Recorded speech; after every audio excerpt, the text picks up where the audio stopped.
Bonjour à tous.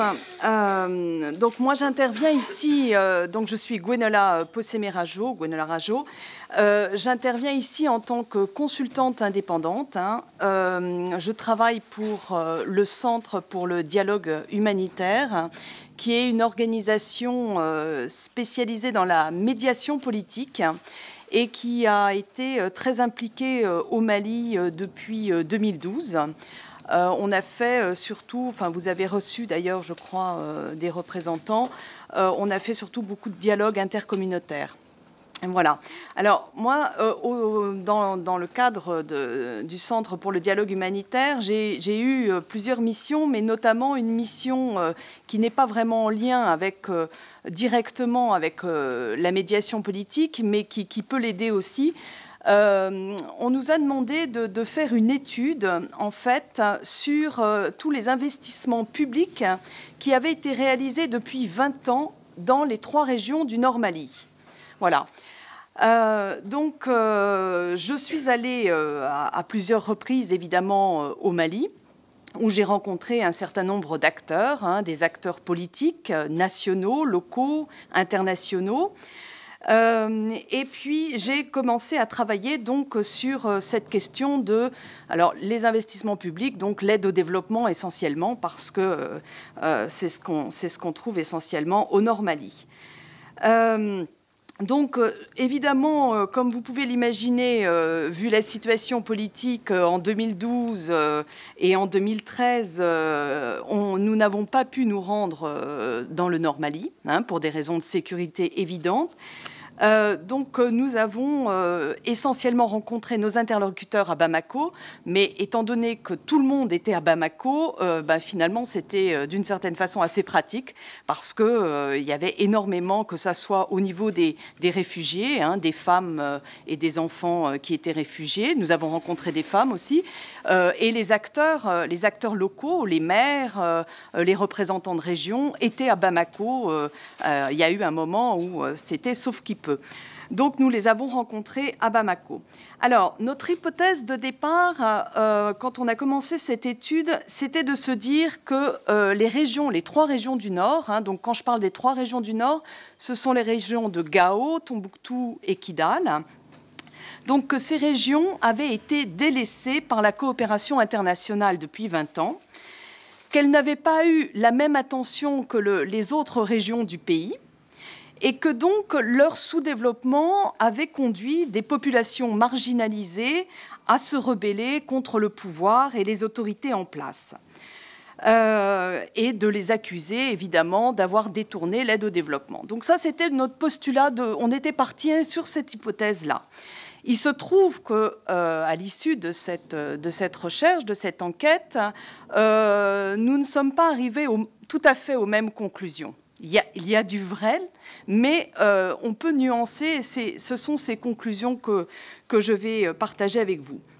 Donc, l'idée de cette étude, c'était vraiment de la part de nos bailleurs, enfin, nous sommes, je peux vous le dire, ça n'a rien de secret, ce sont nous, les Danois, qui nous financent. Moi, je ne travaille pas du tout pour la France, donc nos soutiens financiers et nos partenaires sont le gouvernement, enfin, c'est le gouvernement danois.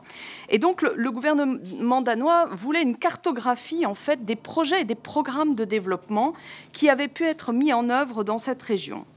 On a cherché au début de notre travail donc un travail équivalent. On s'est dit quand même depuis 20 ans, avec tout l'argent qui a été donné, il y a évidemment des études qui ont été faites sur ce sujet-là. Nous n'avons rien trouvé.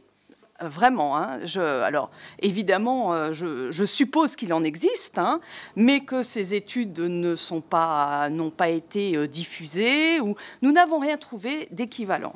Donc ça a été vraiment un travail d'archéologique que nous avons dû faire, parce qu'en fait, ce qu'on a découvert, c'est que les bailleurs de fonds, qu'ils soient français, anglais, enfin tous les bailleurs présents au Mali depuis 20 ans, n'avaient pas de mémoire institutionnelle.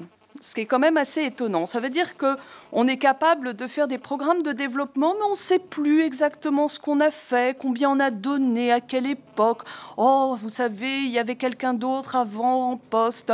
Enfin voilà, on a 20 ans où vraiment pour savoir ce qui a été donné exactement comme aide publique au développement au Mali, au Nord Mali, dans les 3 régions du Nord Mali, voilà, on a des trous. Il y a des trous de mémoire. Alors, ce sont des trous de mémoire qui sont donc au niveau des bailleurs, mais évidemment, on a la même chose au niveau de l'administration malienne. Encore que, et c'est là où justement parfois on peut voir, enfin, il y a des surprises. Au bout d'un moment, on était quand même assez désespérés parce qu'on avait besoin de chiffres, de matériaux. Et un jour, dans un ministère au Mali, je suis tombée sur quelqu'un qui m'a sorti tous les documents qu'on pouvait trouver sur cette question-là. Alors évidemment, cette personne était très contente qu'il y ait quelqu'un qui s'intéresse à ça. C'était une jeune personne. Et elle m'a donné pratiquement tout un disque dur avec des rapports. J'avais une tonne d'éléments. Évidemment, après, il fallait faire le tri là-dedans parce que c'était 20 ans de rapports. Hein. Mais je pense que c'est peut-être le seul endroit au Mali où il y ait encore cette mémoire. Et c'est par hasard que je suis tombée dessus. Donc, voilà. Je peux vous dire quand même que j'ai été journaliste dans une ancienne vie et donc, en général, j'ai l'habitude de trouver quand je cherche. Voilà. Donc, ça m'a beaucoup aidée.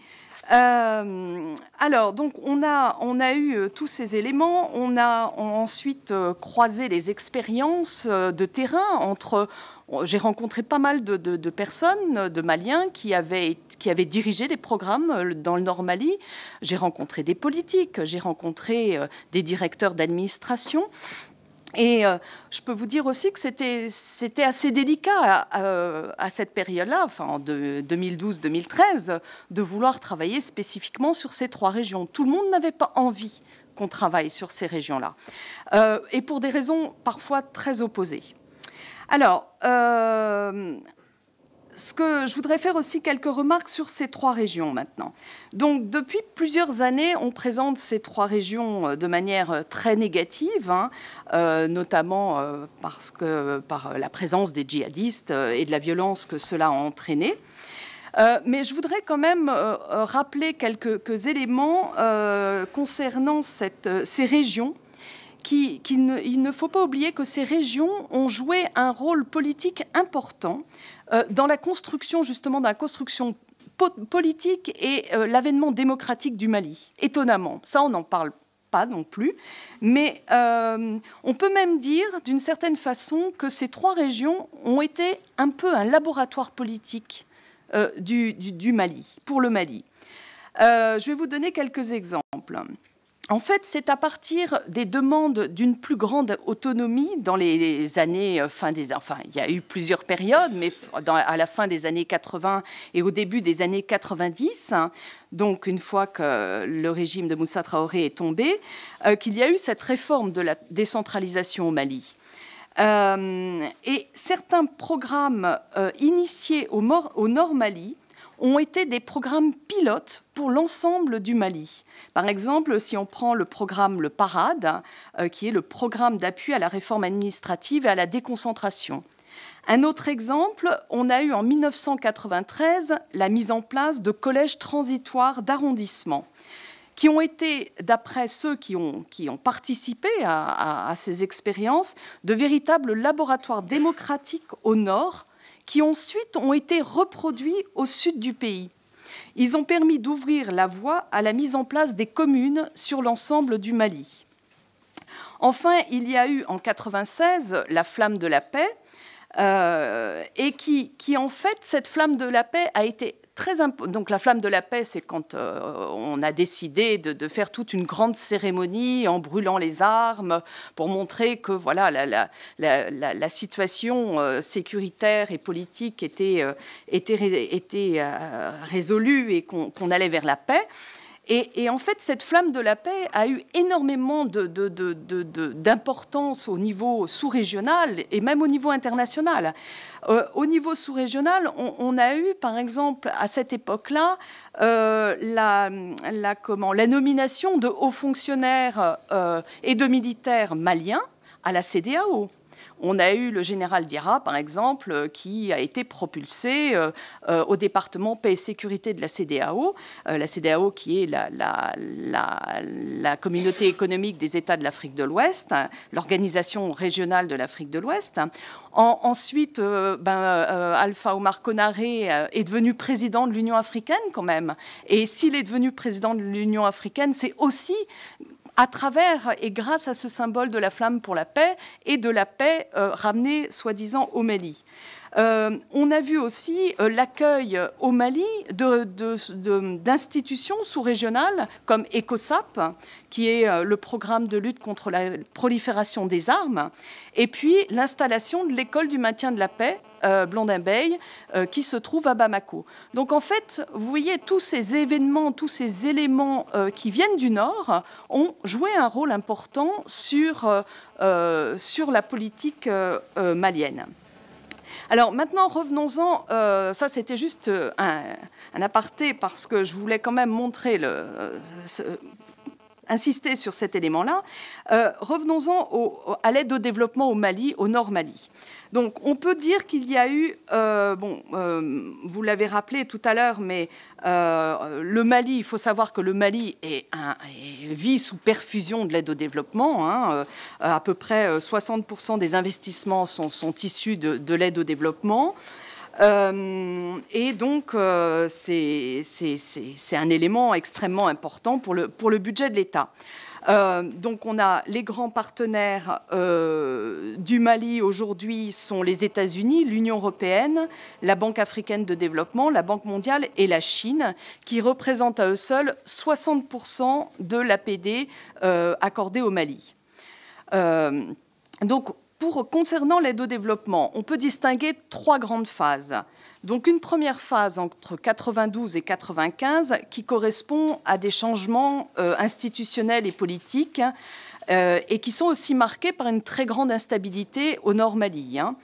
Une deuxième phase entre 96 et 2006, qui est la phase qui commence avec la flamme de la paix, et la phase aussi qui est très importante pour le lancement des programmes au nord du Mali. Et puis la mise en place de ce qu'on appellera le commissariat du Nord. Et puis enfin une troisième phase, qui est donc la phase qui commence en 2006 avec les accords d'Alger, qui sont suivis par le forum de Kidal. Et cette phase, on pourrait dire qu'elle s'arrête en 2012 et qu'aujourd'hui on commence une nouvelle phase de l'aide au développement au Mali. Donc, comme je le disais, donc 92, c'est vraiment une année cruciale hein, parce qu'on a la signature du pacte national et la création du commissariat au Nord. Mais il faudra quand même attendre 95, donc 3 ans encore, pour avoir ce qu'on a appelé la conférence de Tombouctou, pour que soient lancés les premiers programmes au Nord. Donc, vous voyez, il y a déjà... on attend. Enfin, en fait, c'est assez récurrent au Nord Mali, c'est ce qu'on voit souvent, c'est qu'il faut toujours attendre. On lance des phases de développement et il se passe 2-3 ans avant qu'il se passe quelque chose. Ensuite, en 98, on a encore une nouvelle table ronde à Genève. Et là, ce qu'on constate, c'est que le programme de développement au nord du Mali, le bilan est très mitigé. On a malgré une mobilisation importante des partenaires au développement. Juste pour vous donner quelques chiffres, sur 245 millions de dollars disponibles, seuls 10% de ce montant sont décaissés. Donc c'est très faible. Alors s'ils ne sont pas décaissés, enfin c'est un petit peu technique, mais s'ils ne sont pas décaissés, ça veut dire que soit le pays n'était pas en mesure de les utiliser, donc on ne les a pas décaissés, soit il y a eu du retard, enfin bon, mais 10% c'est extrêmement faible. Enfin, en 2006, on a donc vraiment une nouvelle étape les autorités et les bailleurs se rendent compte que les programmes de développement sont totalement inefficaces, et donc ils décident de se reconcentrer, de réorganiser cette aide au développement autour d'un programme qu'ils appellent Programme décennal de développement des régions du Nord, qu'on connaît sous l'abréviation PPDRN. Et l'idée, en fait, c'est de mettre fin au saupoudrage de l'aide au développement. Donc ça, c'est une idée très louable. On s'attend à ce que ça donne des résultats. Voilà. Donc, avec le programme, met un accent sur le désenclavement, l'eau, l'énergie, la sécurité alimentaire, l'accès aux services de base, le tourisme, l'artisanat et la gouvernance. On est toujours sur les programmes du Nord Mali. Alors, ce qu'on peut retenir, en fait, c'est qu'entre 92 et 2010, dirons-nous, officiellement, les chiffres du gouvernement malien concernant l'aide accordée aux 3 régions du Nord s'élèvent à 2,3 milliards d'euros. 2,3 milliards d'euros, pour 336 projets, programmes identifiés. Alors ça, ce sont des chiffres officiels. Sur cette somme, évidemment, les 2,3 milliards d'euros n'ont pas été dépensés ou décaissés. Il y a eu en fait 1,18 milliard d'euros qui ont été décaissés. Alors, nous avons regardé ces chiffres, nous avons passé en revue les 336 programmes. En fait, bon, ce qui se passe, c'est que les chiffres sont contestables, mais malheureusement, ce n'est pas contre l'administration malienne. Compte tenu de ce que je vous disais au début de l'intervention, on a vraiment du mal à avoir des chiffres qui sont très fiables. Nous, d'après les recherches qu'on a faites, on arriverait même à 3 milliards de dollars. Non pas décaissés, mais en tous les cas de promesses qui auraient pu être faites pendant 20 ans au niveau des 3 régions du Nord Mali. Alors, depuis 2006, donc, je le disais tout à l'heure, donc ces programmes ont été recentrés, ce qui a permis de passer d'un peu plus de 300 projets et programmes entre 92 et 2006 à 39 projets. Donc, ce qui était un petit peu plus gérable pour les institutions qui géraient cette aide au développement. Bon, finalement, on arrive à un chiffre qui est assez bas compte tenu des montants de départ. À partir donc depuis 2006, sur les 39 projets, seulement 166 millions d'euros ont été décaissés. Donc, c'est un bilan qui est finalement très décevant aussi, malgré les efforts qui ont été consentis pour recentrer et mieux gérer cette aide. Sur donc, les 39 projets, à la fin 2011, on avait 14 projets financés, 13 qui étaient partiellement financés et 12 qui n'étaient pas du tout financés. Donc, quand on regarde en plus les résultats en termes de développement dans ces régions du Nord, on peut quand même s'étonner du si peu de réalisations concrètes qui ont été entreprises avec, malgré tout, des sommes assez importantes. Alors, on pourrait maintenant, je vais essayer de passer sur les raisons de vous expliquer pourquoi en fait ces programmes de développement n'ont pas produit les effets attendus. Alors, il y a évidemment les raisons que tout le monde connaît et on ne va pas s'étaler là-dessus. Serge Mikhaïlov en parlait tout à l'heure. Il y a évidemment les raisons liées à la mauvaise gestion, mauvaise gouvernance et au détournement de fonds. Ça, c'est très connu et quand vous allez à Bamako, on vous montre les villas de l'aide au développement. Il y a un quartier où il y a de très belles villas et on vous dit ça, c'est votre aide qui est là. Voilà. Bon, OK. Une fois qu'on a dit ça, on n'a rien dit. Donc, ce qu'il faut, quand on regarde précisément donc, ces programmes de développement, ce qu'on observe, en fait, et je vous le disais tout à l'heure, c'est qu'il y a vraiment un délai entre le moment où le programme est approuvé et le moment où il est exécuté. Hein. Il peut se passer entre 3 et 5 ans, ce qui est énorme. Ensuite, il faut se rappeler que les coûts d'exécution des programmes dans les régions du Nord Mali sont supérieurs à ceux du Sud Mali. Compte tenu de la mauvaise qualité des routes, des distances qui sont très importantes, et donc tout coûte cher. C'est-à-dire que quand vous faites déplacer du béton ou des matériaux du sud de Bamako, ça coûte très cher. Donc, et tout est surfacturé pour le Nord Mali. Ensuite, les entreprises qui interviennent pour la réalisation d'infrastructures ou de bâtiments sont très rares, sont difficiles à trouver et sont peu fiables. En fait, on m'a expliqué qu'en général, les entreprises qui arrivaient à décrocher les contrats au Nord Mali, c'était celles qui n'avaient pas réussi à en décrocher dans le Sud et que donc, on n'avait pas obligatoirement les meilleurs prestataires.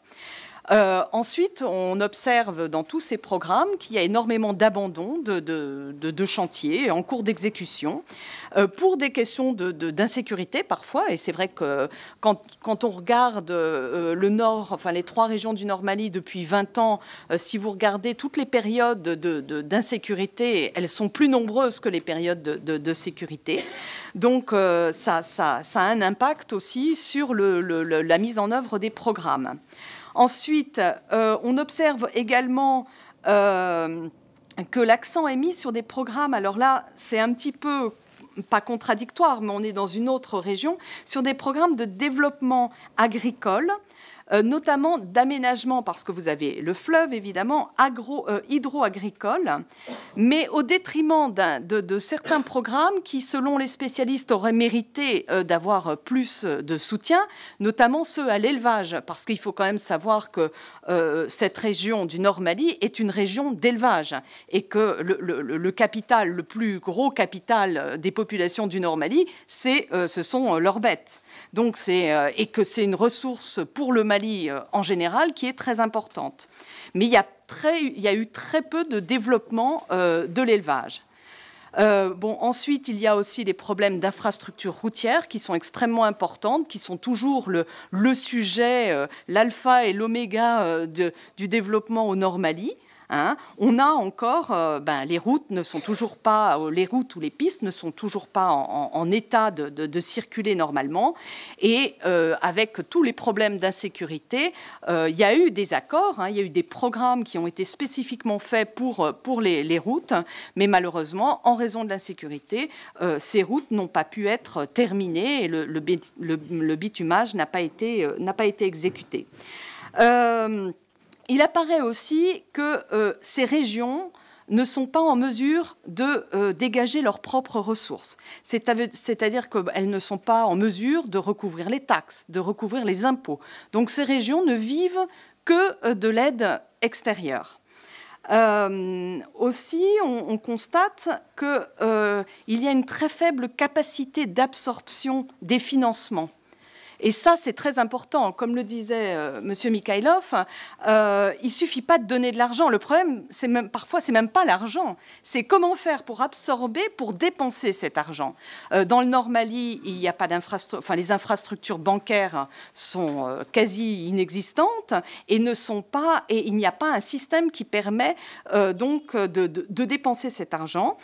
Par ailleurs, on remarque aussi que les collectivités locales qui ont quand même un certain poids dans ces régions établissent souvent, enfin ça c'est ce qu'on m'a rapporté à plusieurs reprises, des budgets pharaoniques en se disant on va nous donner plein d'argent et finalement, au bout du compte, elles ne sont pas capables juste de dépenser cet argent. Donc, finalement, il y a des réajustements. Et puis, il n'y a pas de ressources humaines suffisantes pour pouvoir exécuter les budgets. Donc, on remarque aussi qu'on a beaucoup investi dans le secteur social, donc on pourrait se réjouir de cette annonce en disant très bien, mais en fait de manière tellement non coordonnée que les résultats sont quasi nuls. C'est-à-dire qu'on a été capable de construire une école, on a été capable de construire une école dans des périmètres où il n'y avait pas d'enfants. Voilà, ça arrive, il n'y a pas qu'au Mali, mais ça arrive même en France, ce genre de choses, peut-être pas au niveau d'une école, mais enfin, bon, ces aberrations-là, on les voit et les gens les dénoncent. Voilà. Enfin... Ça s'est fait, on a construit une station de métro et aucun voyageur. Ah oui, bon ben voilà, vous voyez, donc c'est pas spécifique au Mali. Et puis enfin, un élément aussi dont on a parlé tout à l'heure et qui me paraît extrêmement important, c'est qu'on n'a absolument pas investi sur les jeunes et sur les femmes, parce qu'il ne faut quand même pas oublier que les femmes représentent plus de 50% de la population au Mali, et il n'y a pratiquement aucun programme de développement en faveur des jeunes et en faveur des femmes, sachant que les femmes sont génératrices de revenus, on le sait très bien. Voilà. Et les jeunes, alors là, c'est assez dramatique quand on regarde tous ces programmes. Il y a eu un programme en faveur des jeunes, notamment ce qu'on a appelé la prime à la guerre, c'est-à-dire que ceux qui avaient pris les armes, il fallait bien leur donner un petit quelque chose pour qu'ils arrêtent et qu'ils lâchent leurs armes. Mais vraiment, ce programme a été extrêmement mal géré. Et puis, finalement, ça n'a pas développé ou très peu développé les petits commerces ou toute une série d'emplois pour les jeunes. Donc, les jeunes sont totalement oubliés. Donc, on se demande vraiment, en fait, si on ne s'occupe pas des femmes, si on ne s'occupe pas des jeunes, on peut se demander de qui s'occupe-t-on quand on fait du développement. Voilà. Oui, des enfants, un tout petit peu. Ensuite, donc, il y a un autre élément qui est important, c'est que le processus de décentralisation au Mali n'a pas été achevé. Et ce qui fait, c'est qu'on se retrouve avec un chevauchement, enfin un millefeuille de programmes. Il y a entre les différents niveaux, donc le cercle, les communes, la région, et en fait, ce qui crée beaucoup de confusion. Enfin, la région de Kidal, donc, que vous connaissez bien, reste la région qui a le moins bénéficié de tous les programmes. Bon, essentiellement en raison de l'insécurité, mais bon, il y a peut-être aussi d'autres raisons. Et Tombouctou reste celle qui en a le plus bénéficié. Voilà. Alors, je voudrais juste faire une petite remarque, et après je vais conclure très rapidement. Ce que j'ai remarqué aussi, alors ça, je sais que bon, ça surprend beaucoup de gens, mais il faut quand même le dire. Le Mali a un système de statistiques national, et donc régulièrement le Mali participe à des enquêtes, notamment une enquête qui s'appelle l'enquête Elim, qui a eu lieu déjà en 2000, qui a eu lieu 3 fois au Mali. Et alors, ce que révèle cette enquête Elim, notamment sur les 3 régions du Nord, est assez surprenant et assez paradoxal.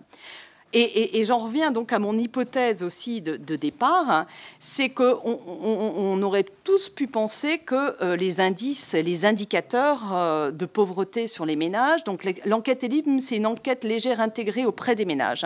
C'est une enquête à échantillons qui se fait auprès de 10 000 ménages au Mali, et qui ne se fait pas seulement au Mali d'ailleurs, et qui est un instrument en fait pour les organisations internationales et notamment les Nations Unies, pour mener leur politique de développement. Peut-être pour ça que ça ne marche pas aussi, enfin, je n'en sais rien.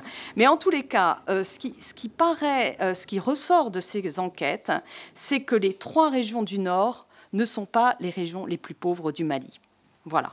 Et alors ça, quand vous dites ça, en général, vous avez la foudre qui tombe sur vous, parce que c'est presque un crime de lèse-majesté que de dire ça.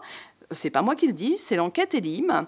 Et il apparaît que la région de Sikasso reste l'une des plus pauvres du Mali. Alors, je mets vraiment des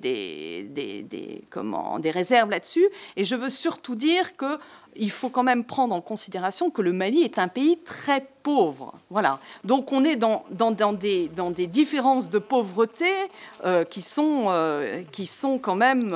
enfin, on est déjà dans un niveau de pauvreté extrêmement bas, mais voilà. Il y a eu des comparaisons entre les différentes régions, et c'est la région de Sikasso qui serait la région la plus pauvre. Ensuite, un autre élément intéressant aussi par rapport peut-être au sujet de tout à l'heure sur les collectivités locales. Les collectivités locales maliennes, donc les différents niveaux, cercles, communes, cercles et régions, reçoivent des financements des autorités. Et en fait, selon un système de péréquation, voilà, qui est déterminé. Et ce que l'on voit ressortir, c'est qu'en fait, à titre de comparaison, donc il y a des droits de tirage, et les droits de tirage, par exemple, pour la région de Kidal, sont plus élevés, ils s'élèvent à 613 francs CFA par habitant, que les droits de tirage de la région de Sikasso, qui ne s'élèvent qu'à 118 francs CFA. Voilà. Donc, ce qui explique aussi, bon, qu'il y a des disparités, mais bon, voilà, tout n'est pas aussi facile à comprendre. Voilà.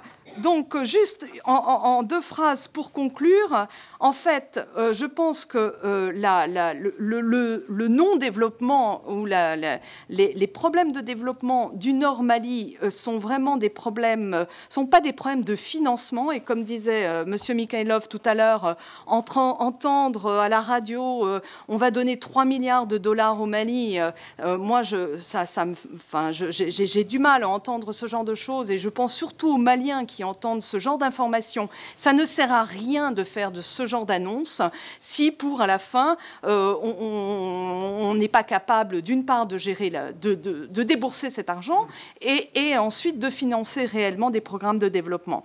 Donc, ce n'est pas un manque de financement, mais c'est vraiment un manque de vision, de stratégie et de planification. Je pense que pendant 20 ans, les bailleurs de fonds ont acheté la paix au Mali.